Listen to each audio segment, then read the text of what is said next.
آقا کریم علیہ السلام مسجد نبوی میں تشریف لائے، 2 حلقے لگے ہوئے تھے۔ ایک حلقہ ذکر کا تھا جہاں لوگ بیٹھ کے اللہ کا ذکر کر رہے تھے، اور ایک حلقہ علم کا تھا جہاں مذاکرہ علم جاری تھا۔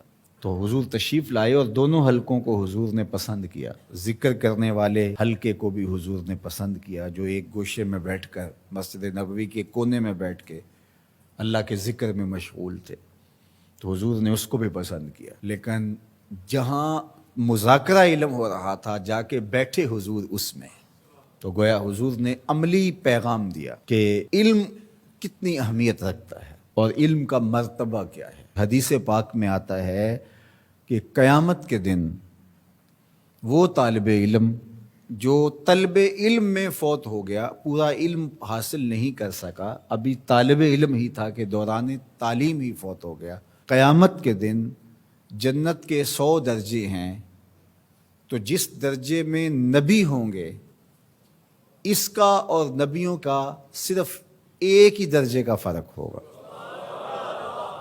اللہ اکبر! یہ نبیوں سے نیچے والے درجے میں، جو طالب علم کی کیفیت میں ہی، اس حالت میں ہی انتقال کر گیا۔ اور پھر یہ تو وہ ہے کہ جس نے ابھی طلب علم کرتے ہوئے انتقال کیا، اور جس نے تحصیل علم کرنے کے بعد اپنی زندگی کو پھر آگے علم بانٹنے میں لگا دیا، تو پھر بتائیے اللہ نے اس کے لیے کتنے درجے رکھے ہوئے ہوں، اس کا کیا مقام رکھا ہوگا۔ تو ہمارے دین نے ہمیں علم سیکھنے کی تلقین کی ہے۔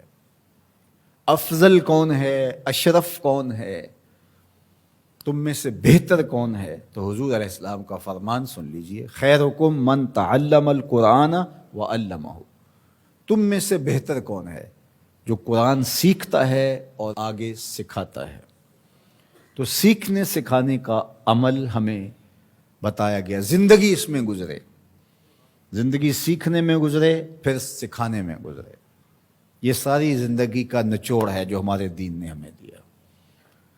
جتنی دیر تک سیکھ سکتے ہو سیکھتے رہو، پھر بقیہ زندگی سکھانے میں صرف کر دو، لوگوں کو تعلیم دینے میں صرف کر دو۔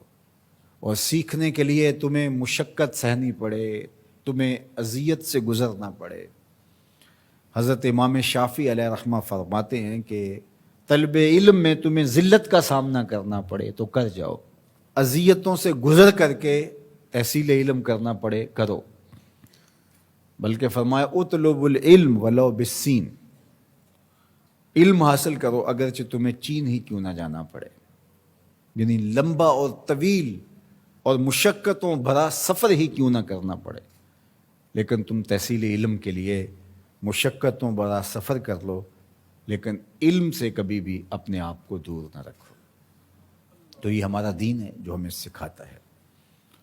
تو اس لیے ہمیں اپنی ساری زندگی علم سیکھنے میں، پھر علم سکھانے میں، اخذ علم میں اور تقسیم علم میں، حاصل کرنے میں اور بانٹنے میں لگا دینی چاہیے۔